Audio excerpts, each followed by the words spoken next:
Penguin Random House Audio presents Fawning, Why the Need to Please Makes Us Lose Ourselves and How to Find Our Way Back. This is the author, Dr. Ingrid Clayton.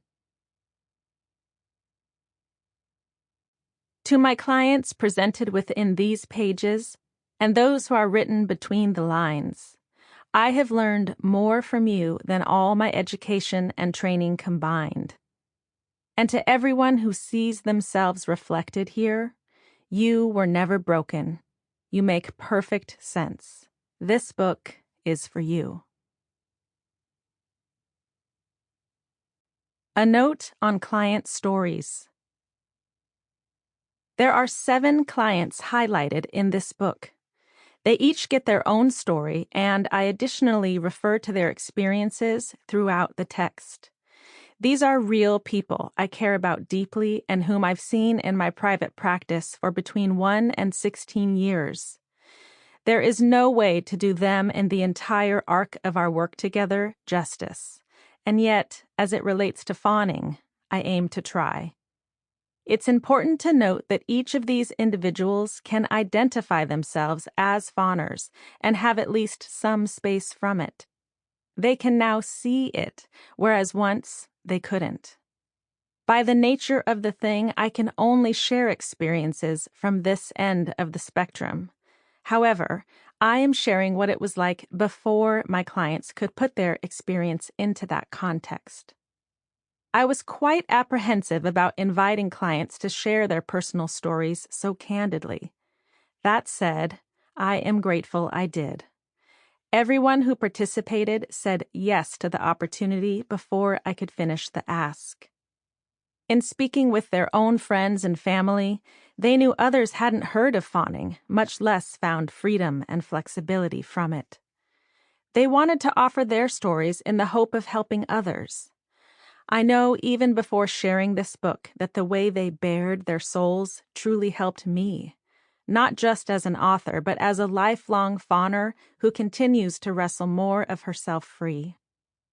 I married my knowledge and case notes on my clients with additional recorded interviews or written responses to a questionnaire in order to portray the fullest picture possible of the fawn response. In the process, I often heard, "I don't think I've ever told you this before." It seems that mining my clients' experiences of fawning brought another layer of insight and healing. In exploring something deeply and intently for the reader's sake, they were collectively able to go deeper into their vulnerability. Let me repeat that. Their desire to be helpful gave them the will to go further into their own experience, all in the service of collective wisdom and insight for the listener. As you'll hear in the pages to come, there are costs to fawning, to be sure. However, I'd be remiss not to share that there are strengths simultaneously born of fawning, how it draws out and magnifies some of our best attributes, how it made us safe enough, saved our lives, but also shaped superpowers along the way. All names and identifying characteristics have been altered to protect my clients' identities, but their stories and insights are all true. I'm not the interpreter of their experience as much as the one who is privileged to share it. Part 1. The Anatomy of Fawning. Chapter 1. The 4th F. What is fawning? When I was 13 years old, I loved sitting outside in the hot tub at night. We lived in Aspen, Colorado, and when the lights from the house were turned off, I could easily identify the constellations in the vast, dark sky. One night, my stepdad, Randy, came to join me. His legs were like tree trunks as he stomped across the deck, commanding my attention. I watched as he stepped into the tub, his shorts puffing up with air before sinking into the darkness. Then I went back to stargazing, wondering which version of him I was getting, the one who seemed to despise me, correcting my every move, or the guy who gave off the appearance of being charming and kind. Only a year earlier, Randy had gone from being my dad's best friend to my mom's husband, and shortly thereafter he had moved us to this remote mountain town. I was still absorbing the shock, isolated from friends and family in this strange new place. I quickly memorized the local tavern's phone number, as the bartenders often confirmed our parents' whereabouts. This allowed my brother, stepbrother, and me to prepare for the unpredictability that often erupted when they returned home. The rules of this new household were arbitrary, based on Randy's mood and ever-changing. New standards erupted on the spot. No matter how hard I tried to follow them, it was impossible. And when I didn't, I was grounded, unable to leave the house for months while he gave me the silent treatment. But now, in the hot tub, he wasn't ignoring or criticizing me. His mood seemed pleasant, and it was a relief. "I bet you wish you could live up there with the stars, huh?" Randy laughed a little, but he wasn't laughing at me. It was like he was acknowledging, "I know you wish you weren't here with me, and that's okay." Speaking to that truth was disarming. It felt like maybe we could be real with each other.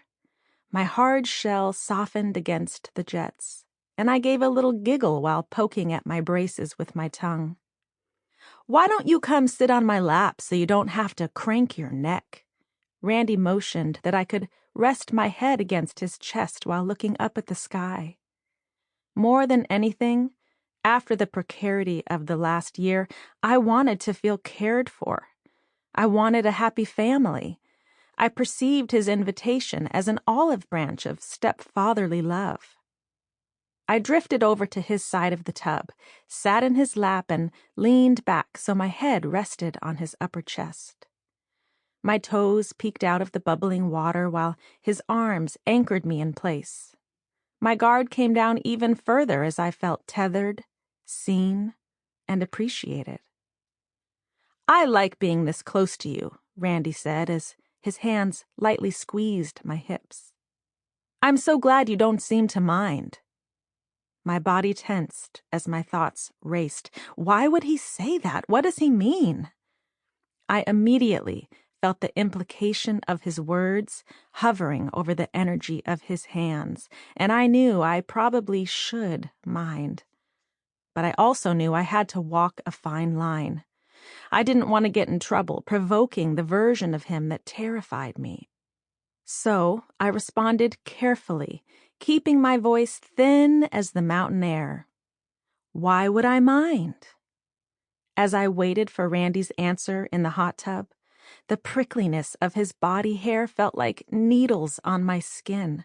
The water was creating a suction between us, and I felt trapped. I held my body as still as possible. "Some girls are uptight," he said. "They might want more personal space from the men in their lives." He paused and then continued, "I'm glad you aren't like them, and that we can be this close." This moment changed everything. At least it changed something in me. It was the first time I felt unsafe with Randy while he was seemingly being kind. All the other times I felt unsafe, he was aggressive and mean. It felt chaotic, but in this moment, his voice was soft and steady. He appeared gentle. Yet I had a conscious sense in my body that he wasn't saying the whole truth. Something was deeply wrong. If I could slow it down, it's as though my psyche were split in two. On the one hand, I was afraid. I was 13, just a child, sensing a threat to my sense of safety. On the other hand, I had to filter my fear through the power dynamics in the hot tub. This was, after all, the adult authority figure in my life. From the minute Randy had moved in with us, my mom's small frame had slipped into his shadow. Her limbs only moved when his did. Her words only formed when she'd heard him say them before. I was constantly wondering where my mom was, even when she was standing right. Sample complete. Ready to continue?